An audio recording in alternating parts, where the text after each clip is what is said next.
Olá, boa noite. Boa noite. Começa agora o Repórter Brasil. E estes são os destaques de hoje. A reforma administrativa é aprovada na Comissão Especial da Câmara e a gente mostra o que pode mudar na vida do servidor público. Uma feira em São Paulo traz as novidades da indústria automobilística, com destaque para os carros elétricos e os impactos na mobilidade urbana.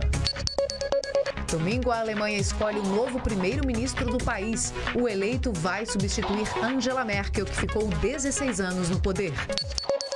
E ainda, a música clássica celebra a volta ao palco de um dos mais importantes maestros brasileiros, Isaac Karavichevski. Sob a batuta dele, o público paulista tem um encontro marcado com Villa-Lobos e Tchaikovsky.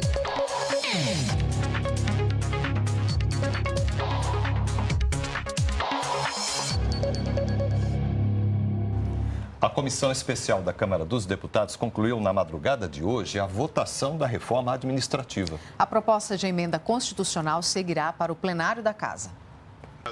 A reunião durou mais de 13 horas. Já era madrugada quando os parlamentares concluíram a votação dos destaques, que são emendas que modificam o texto base. A proposta inicial foi aprovada mais cedo por 28 votos a favor e 18 contra.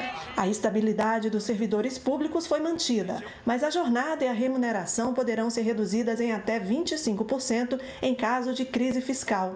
O trabalhador concursado passará a ser avaliado 6 vezes no período de 3 anos do chamado estágio probatório e poderá perder o cargo após 2 avaliações insatisfatórias consecutivas ou 3 intercaladas no período de 5 anos. Entre os pontos mais polêmicos estão o que permite a contratação temporária por até 10 anos de pessoas fora da administração pública, o de benefícios de juízes e promotores como férias de 60 dias e o que autoriza a realização de convênios com empresas privadas para prestação de serviços públicos. O texto também estabelece o fim de benefícios como férias superiores a 30 dias, adicionais por tempo de serviço, progressão automática no cargo e a aposentadoria compulsória como punição. A proposta de emenda constitucional seguirá para o plenário da Câmara. Para ser aprovada, a PEC precisará do apoio de 308 dos 513 deputados em 2 turnos, para então seguir para o Senado. Toda vez que a Selic aumenta, há um impacto direto no orçamento familiar. Quem tem prestações sabe bem o que isso significa. É que a Selic é a taxa básica de juros e influencia toda a economia do país. No crédito imobiliário, por exemplo, o reflexo é imediato. Aí vem a dúvida, esta é a hora certa de comprar um imóvel? A repórter Manuela Castro ajuda a decifrar essa equação. Compras a prazo, juros do cartão de crédito, do cheque especial e até os financiamentos. Todos ficam mais caros quando a taxa Selic sobe. Tiago está de olho nesse aumento, porque comprou um imóvel financiado. Nós procuramos a melhor taxa. No caso, essa atrelada foi a poupança.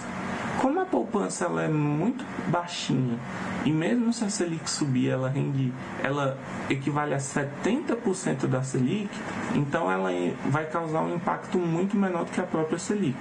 Porém, se ela chegar num patamar que a gente já pré-determinou antes, aí nós vamos mudar nossa estratégia de financiamento para não pegar um juro tão alto. A Selic é a taxa de juros paga aos investidores que compram os títulos do governo. É a taxa básica de juros da economia, que remunera os títulos públicos considerados os mais seguros.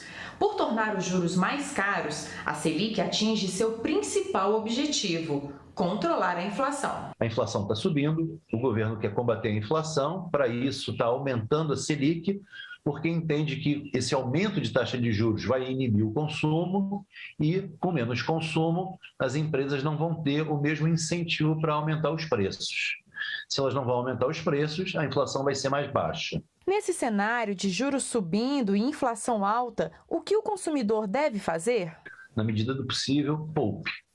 Faça um esforço, deixe sempre alguma coisa guardada para evitar ter que buscar recursos de uma maneira emergencial, que sempre é muito caro.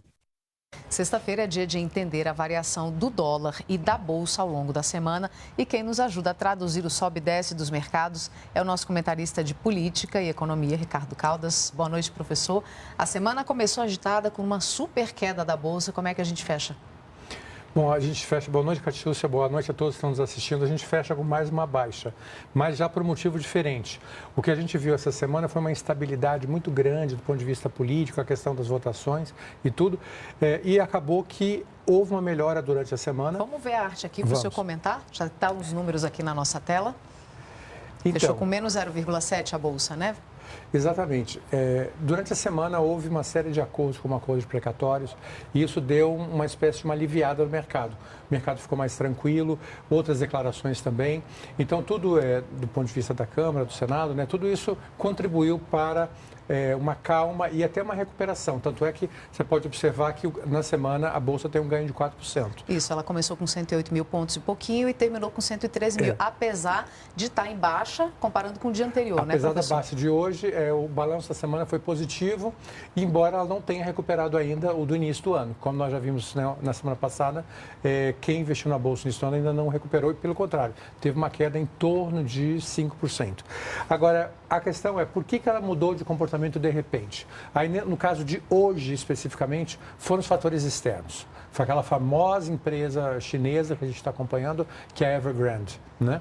Ela está com uma dívida de 350 bilhões de dólares. Há uma preocupação no mercado muito grande se a empresa vai honrar ou não os seus débitos. E aí o governo chinês deu a entender que ia apoiá-la, mas não ficou claro qual seria o apoio e a empresa deu uma declaração dizendo que honraria os seus débitos. Só que isso não aconteceu. Já chegaram os débitos, ela não pagou e isso levou mais uma vez a uma grande insegurança. A gente ainda vai ver outros capítulos vai ter outros disso, capítulos, né, dessa empresa. Agora a gente tem 50 segundos para o senhor comentar o dólar. Então, justamente aí que eu queria chegar. Quando há uma insegurança no mercado, você sempre tem os ativos de refúgio, né? No caso, o dólar é um grande refúgio. Então, como houve essa preocupação, até a lembrança, né, nos Estados Unidos, daquele 2008 e tal, então o que o pessoal fez? Se concentrou no dólar. Então, isso explica o crescimento no dólar, né?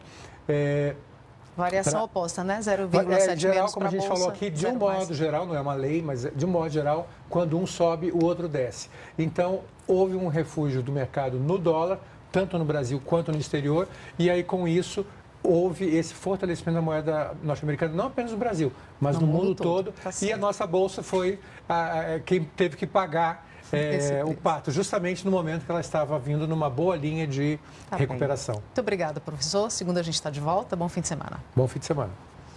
O presidente Jair Bolsonaro compartilhou nesta sexta uma mensagem que enviou ao secretário-geral das Nações Unidas, Antônio Guterres, e destacou a missão do país na transformação energética que busca soluções limpas e sustentáveis. Veja o que ele disse.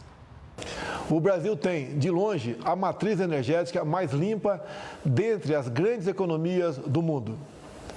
Mais de 47% da nossa matriz energética e mais de 80% da nossa matriz elétrica são renováveis. Somos exemplo de transição energética, processo que, no Brasil, teve início nos anos 70. Nosso país tem longa experiência na promoção de soluções energéticas sustentáveis, a começar pela bioenergia, em que somos referência mundial. Na transição energética global, para a qual temos dado contribuição significativa como país, não há receita única. Todas as fontes de energia limpa e todas as tecnologias disponíveis terão um papel importante na transição, em linha com as realidades nacionais, regionais e locais. O prazo para que aposentados e pensionistas façam a prova de vida junto ao Instituto Nacional de Seguro Social, o INSS, acaba na próxima quinta-feira, dia 30 de setembro. A novidade deste ano é que a tecnologia vai ajudar quem tem dificuldades para se locomover até uma agência. Maria Eva está aposentada há 5 anos e desde então tem ido ao banco para fazer a prova de vida. Ela reconhece que a medida é importante no combate a fraudes no INSS.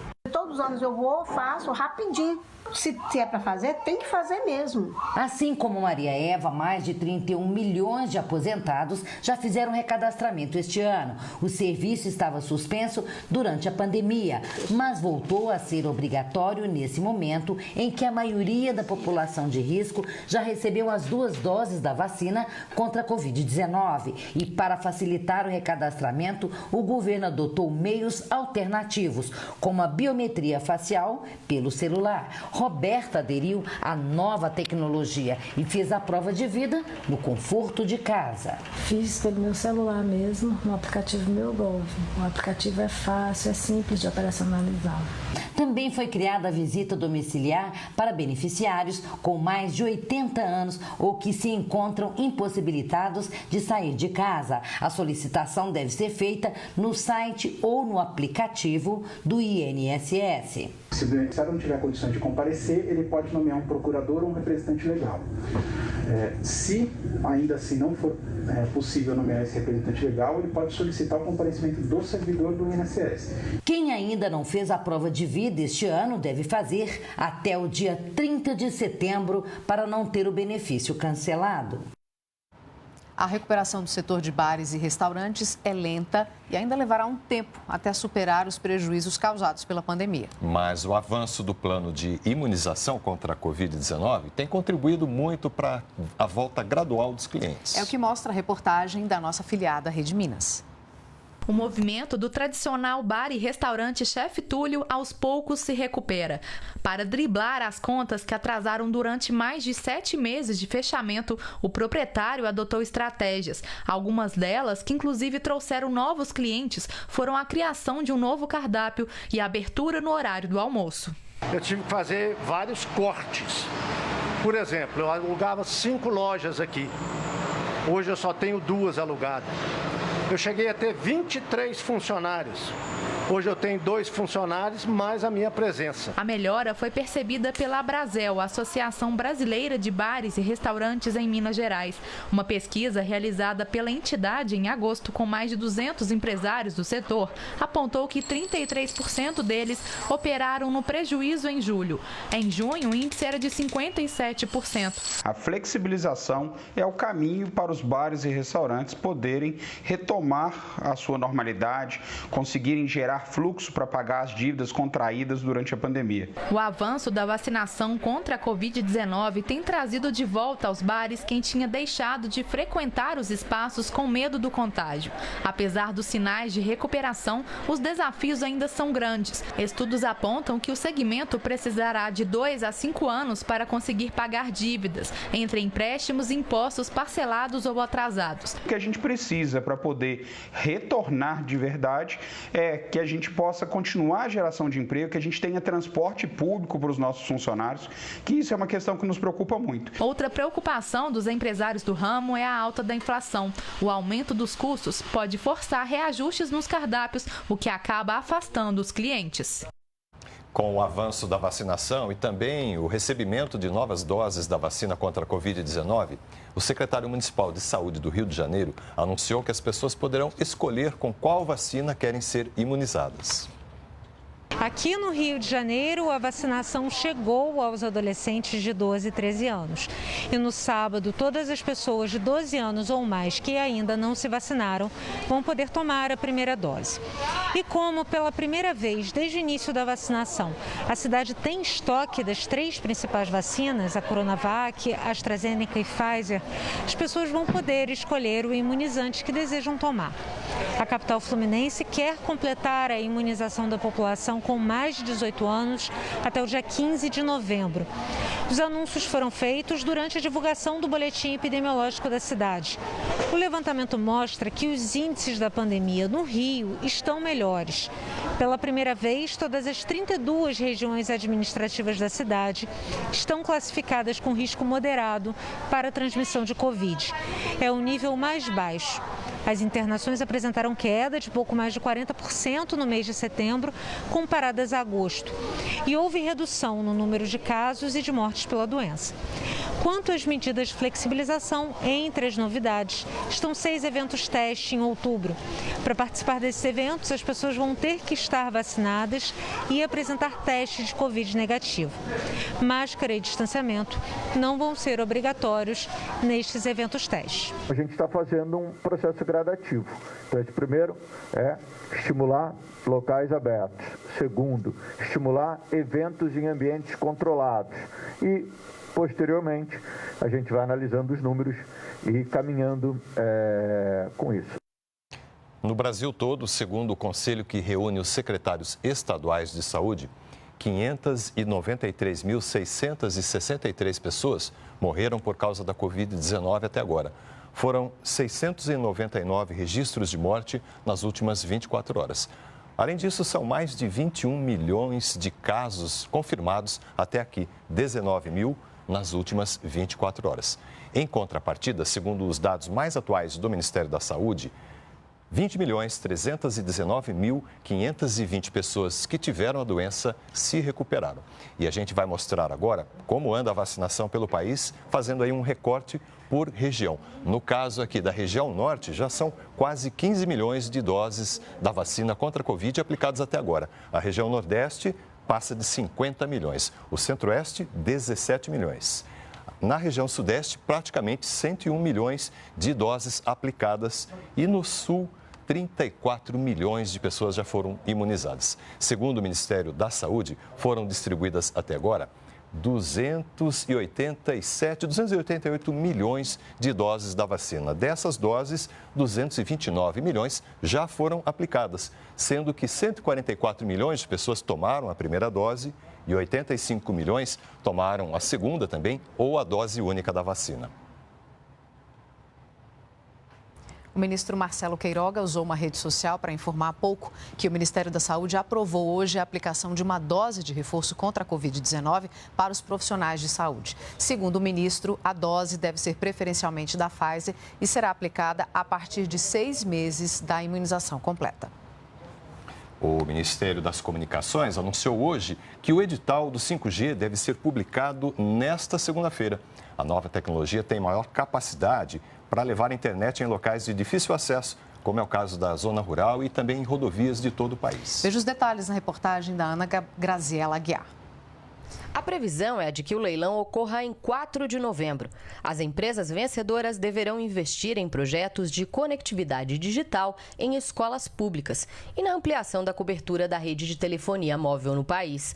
Além disso, terão que levar conectividade para as rodovias federais e instalar rede de fibra óptica na região amazônica. Nós temos hoje no Brasil 85 mil escolas, da onde 6.900 não têm internet. Então, nós iremos levar a internet para essas que não têm, das escolas urbanas. Com esse aumento de mais 1.000 localidades, que a Anatel fez, essa conta final, nós abrangeremos todas as localidades, inclusive as rurais. No leilão do 5G vão ser vendidas licenças de 4 faixas de frequência. O governo espera arrecadar mais de 10 bilhões de reais com o certame. As empresas vencedoras terão que investir cerca de 39 bilhões para cumprir as exigências do edital. Esse edital é, sem dúvida, uma oportunidade singular de fazer valer políticas públicas. Eu sempre costumo dizer que se o 4G mudou a vida das pessoas, o 5G vai transformar a sociedade e os meios produtivos. A expectativa do Ministério das Comunicações é de que até julho de 2022 as capitais brasileiras já tenham o 5G. Todas as cidades com mais de 30 mil habitantes serão beneficiadas até 2029. Daqui a pouco você vai ver. E ainda, a música clássica celebra a volta ao palco de um dos mais importantes maestros brasileiros, Isaac Karabichevsky. Sob a batuta dele, o público paulista tem um encontro marcado com Villa-Lobos e Tchaikovsky.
Neste domingo, os alemães vão às urnas escolher o próximo chanceler do país. O eleito vai substituir a atual primeira-ministra Angela Merkel, que está há 16 anos no poder. A eleição, ainda incerta, é uma das mais disputadas da Alemanha, com vários partidos tendo chance de fazer parte de uma futura coalizão de governo.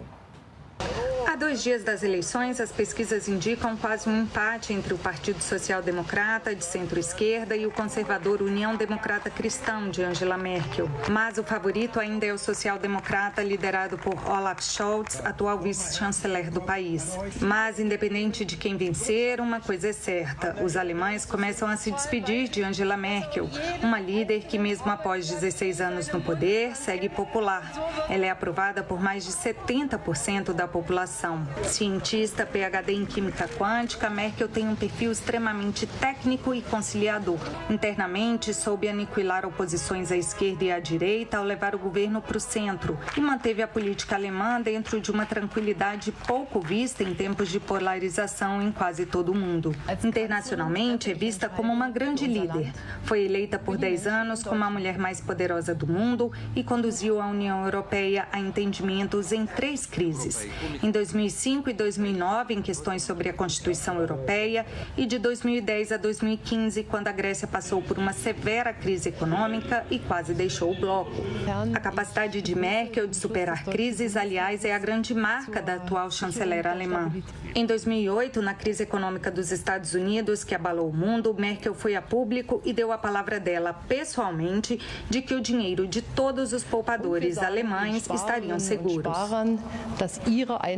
Em 2015, enfrentou críticas severas, mas manteve firme o posicionamento de abrir as fronteiras alemãs a 1 milhão de refugiados retidos na Hungria. Na época, ela chegou a dizer que se precisava se desculpar por mostrar um rosto amigável em situações de emergência, então a Alemanha não seria o seu país. Hoje, a decisão de Merkel é aprovada pelos alemães e se mostrou importante, inclusive para a economia do país, dependente de mão de obra estrangeira. A última grande batalha dela foi a pandemia do coronavírus. A Alemanha foi um dos países europeus que menos sofreu com a doença, em parte por causa do excelente sistema de saúde do país, que é mérito dos 16 anos de Merkel no comando, e também por causa da destreza em liderar a população. Discreta e avessa a populismos, Merkel fez pela primeira vez, no ano passado, um pronunciamento em rede de televisão, exceto as felicitações de Ano Novo. No discurso, pediu à população que ficasse em casa e disse que o coronavírus era o maior desafio alemão desde a Segunda Guerra Mundial. Os alemães entenderam o recado. Agora, pesquisas indicam que os eleitores alemães procuram um candidato com características próximas à de Angela Merkel, um sinal de que a era Merkel vai demorar a ser esquecida. As Nações Unidas disseram hoje que mais de 350 mil pessoas morreram na guerra da Síria até agora. Esse é um dos destaques do nosso Giro pelas Notícias do Mundo nesta sexta-feira. A alta comissária para direitos humanos da ONU, Michelle Bachelet, disse que essas mortes se referem a vítimas identificadas, mas que certamente o número é bem maior. Ainda segundo o relatório, a cada 13 vítimas, uma é mulher ou criança. Em 2004, a ONU estimava as mortes na Síria em pouco mais de 190 mil. No norte da Califórnia, mais pessoas tiveram que deixar as casas por causa do fogo, que já destruiu 2.200 hectares de floresta e 9 mil construções. Este foi o ano com mais queimadas no estado. O governador Gavin Newsom assinou um pacote de 15 bilhões de dólares para financiar programas de combate à seca e mudanças climáticas na Califórnia. Na Ilha de Palma, moradores de outras 3 vilas também tiveram que deixar as casas após explosões do vulcão Cumbre Vieja se intensificarem nesta tarde. Bombeiros tiveram que interromper os trabalhos e voos foram cancelados por causa de uma enorme nuvem de gás e cinzas. O vulcão entrou em erupção no domingo, destruiu florestas e casas e obrigou milhares a saírem da ilha. Não há relatos de mortos ou feridos. A gente volta aqui para o Brasil para saber como fica o tempo no fim de semana. Lara, boa noite. E uma notícia boa aqui para quem mora em Brasília. Finalmente choveu, né? De verdade agora. Finalmente, hoje eu posso te dizer, Catiúcia, choveu em Brasília e continua chovendo e a chuva forte, hein? Uma boa noite para você, boa noite a todos. E eu tenho provas, hein? Temos aqui imagens que foram feitas pelo nosso cinegrafista e também algumas que foram enviadas aí pelas redes sociais. Elas mostram aí a chuva finalmente molhando aqui as ruas do Distrito Federal. Desde o início do período seco, em junho, nós tivemos apenas uma chuvinha rápida aí no final de agosto e de lá para cá a umidade do ar chegou a níveis críticos. E hoje, com a chegada dessa tão esperada chuva, nós saímos aí pelo menos por enquanto, né, daquela área de alerta aí de baixa umidade. E nesse momento a umidade está aí acima dos 40%. Mas agora o alerta é outro, hein? Aqui no nosso mapa, onde está destacado em amarelo, o alerta, então, é por causa aí da chuva que pode ser forte amanhã, chegando a 50 milímetros em um único dia. Isso é muita água, hein? E ela vem acompanhada de ventos aí de até 60 quilômetros por hora. Então, atenção para o risco de corte de energia, queda de galhos, de árvores, né? E até mesmo alagamentos. E aqui, onde está laranja, que inclui parte de Mato Grosso e também Goiás, o aviso aí é de tempestade, com possibilidade, inclusive aí de queda de granizo. Agora, olha, apesar da chuva chegando nessas áreas que estavam mais secas, as temperaturas devem continuar altas. Pode chegar a 34 graus amanhã em Goiânia, 35 em Campo Grande, 38 graus em Cuiabá. Mas o sábado também vai ter umas temperaturas um pouquinho mais amenas nas regiões sul e sudeste. Porto Alegre e Curitiba, máximas de 21 graus amanhã.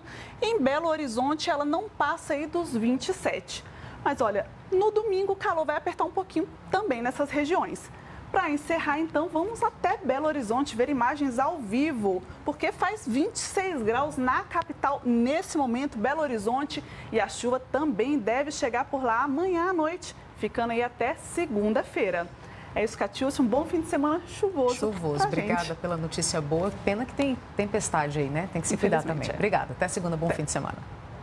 São Paulo está recebendo neste final de semana a 16ª edição da exposição Veículo Elétrico Latino-Americano. Realizado em local aberto, o evento traz debates fundamentais em nossos tempos, como a mobilidade urbana e a sustentabilidade, além de muita tecnologia. Aquele futuro que nós imaginamos e vemos nos filmes já é uma realidade. Uma das novidades da feira, este carro forte, é 100% elétrico. Tem também carro de rally híbrido movido a eletricidade e também a combustão. E os modelos de luxo fazem sucesso. Tem coisas bem legais aqui, veículos bem legais, que nem esse Jaguar aqui atrás da gente. Futuramente, como esse mercado está crescendo cada vez mais, vai ser muito acessível, sim. A indústria automobilística dá como certa a mudança para veículos totalmente elétricos dentro de alguns anos. Por isso, as principais montadoras estão investindo no desenvolvimento de novas tecnologias. O interesse dos consumidores também aumenta, mas por aqui ainda falta caber no bolso. No Brasil, os modelos mais baratos partem de R$160 mil. O preço ainda está salgado, né? Mas se a gente conseguir ter acesso, se for uma coisa mais acessível, é de se pensar com certeza. A eletromobilidade também alcança outros tipos de veículos, como ônibus, caminhões, patinetes e bicicletas. O emplacamento de automóveis leves, híbridos e elétricos chegou a mais de 10 mil unidades nos 5 primeiros meses do ano, 2/3 a mais do que no ano passado. Mas dá para crescer mais. O mercado nacional ainda segue atrás da média mundial, que cresceu 140% nos primeiros 4 meses do ano. Quando a gente conseguir equilibrar os preços dos veículos elétricos e que a concorrência for direta, os veículos elétricos vão ganhar.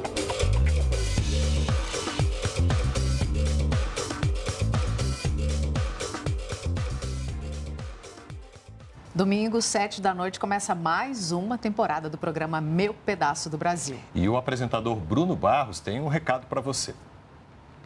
Estou aqui para convidar todos vocês para assistirem a segunda temporada do Meu Pedaço do Brasil, que estreia nesse domingo, 26 de setembro, às 7 horas da noite aqui na TV Brasil. A gente segue com o intuito de mostrar, de valorizar, de estimular o turismo nacional com uma diferença. Nessa temporada, eu vivo o papel de turista. Eu estou na pele do turista, compartilhando experiências riquíssimas. Só para vocês terem uma ideia, no interior do Piauí, eu conheci o cânion do Rio Poti, que fica a 4 horas de Teresina, um lugar sensacional.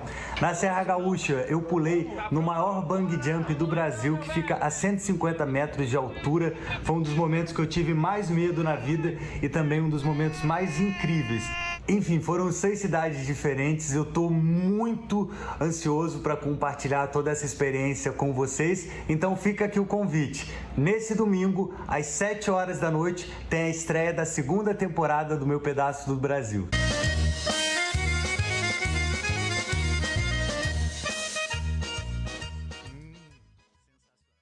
E esse domingo, dia 26 de setembro, é comemorado o Dia Nacional dos Surdos.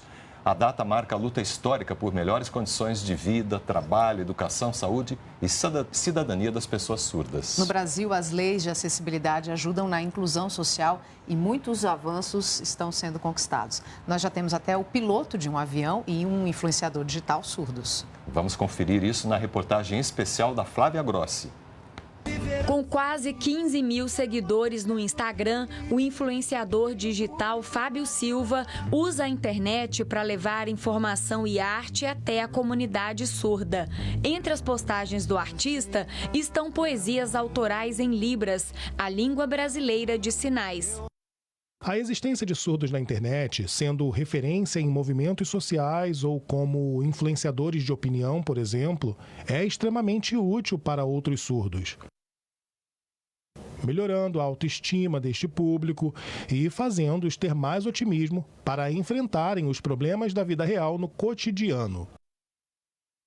Outro exemplo de como os surdos podem e devem sonhar alto é o do João Paulo. Apaixonado por aviões desde a infância, ele foi o primeiro piloto surdo do Brasil.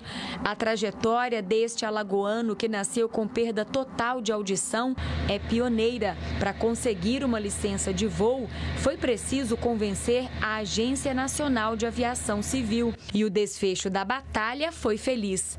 Em 2019, a ANAC permitiu a atuação de pilotos surdos no Brasil. Quero que, através da minha história, novas gerações de surdos sintam-se estimuladas a sonharem com esta profissão. Um dia bem velhinho, ainda vou olhar para trás e perceber que a minha trajetória possibilitou a naturalização de pilotos surdos na aviação civil brasileira. O Dia Nacional do Surdo é comemorado em 26 de setembro por ser a data de criação da primeira escola de surdos do Brasil. O INES, Instituto Nacional de Educação de Surdos, foi criado por Dom Pedro II em 1857. Atualmente, cerca de 600 pessoas são atendidas pela instituição, que dá aulas em Libras, da educação infantil ao ensino médio. Depois de ser alfabetizado em Libras, o surdo ainda tem outro desafio: aprender o português.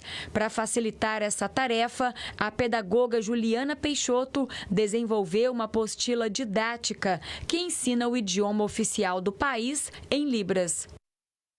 O meu desejo é ver famílias ouvintes com crianças surdas em casa, assumindo o papel de apoiadores da alfabetização dessas crianças. A família ouvinte vai aprender Libras e a criança surda vai poder aprender português em casa, interagindo com a família. A diretora de Políticas de Educação Bilíngue de Surdos do Ministério da Educação cita outras conquistas importantes para a inclusão. Para mim, a maior conquista alcançada pela comunidade surda, onde a modalidade de educação bilíngue é incluída na LDB, com a sua estrutura, respeitando a Libras como língua de ensino, de interação, métodos de alfabetização, seus materiais didáticos, tudo preparado e pensado com a Libras como primeira língua. Um dos maiores maestros do Brasil, Isaac Karabichevski, retorna aos palcos paulistas depois de um longo período afastado por causa da pandemia. O retorno como regente convidado da OCESP, a Orquestra Sinfônica do Estado de São Paulo, tem a participação do violoncelista Antônio Menezes. No repertório, Tchaikovsky e Villa-Lobos. A Sinfonia número 4 em Fá menor de Tchaikovsky está no repertório que marca o retorno do maestro Isaac Karabichevski à Sala São Paulo.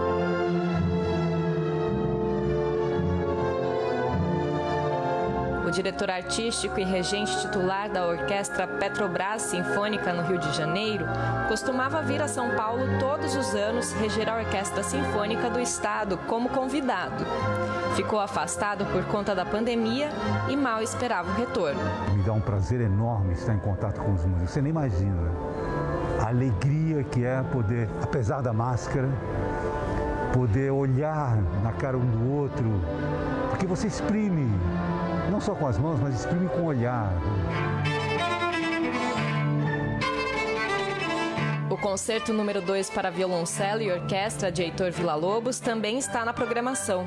É executado pelo solista pernambucano Antônio Menezes, convidado que veio da Basileia, na Suíça, onde mora. Foi um período muito longo sem vir para o Brasil, mas agora estou feliz de estar de volta aqui. Nós temos uma orquestra maravilhosa, sala fantástica, o maestro que é um dos maiores do mundo, então o que mais que você quer?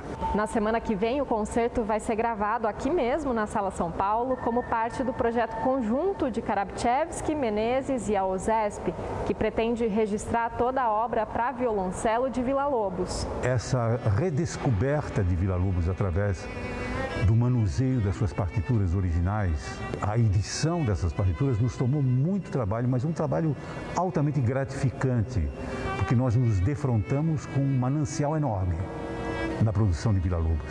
Quem estiver presente vai sentir uma força, apesar do distanciamento, é uma força que ultrapassa as limitações espaciais.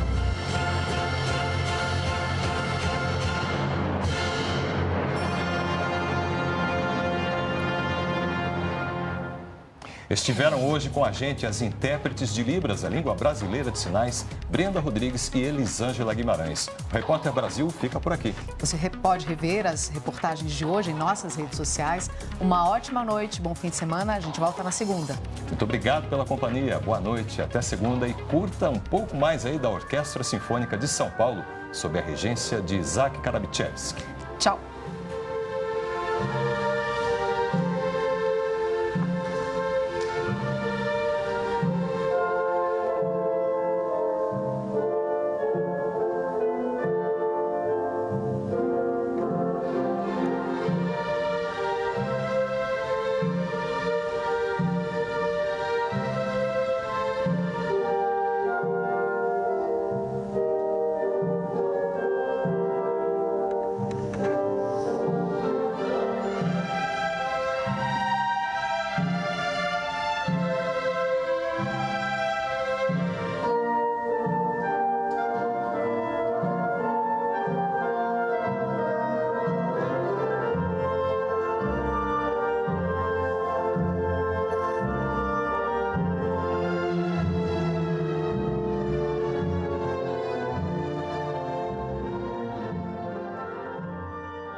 Música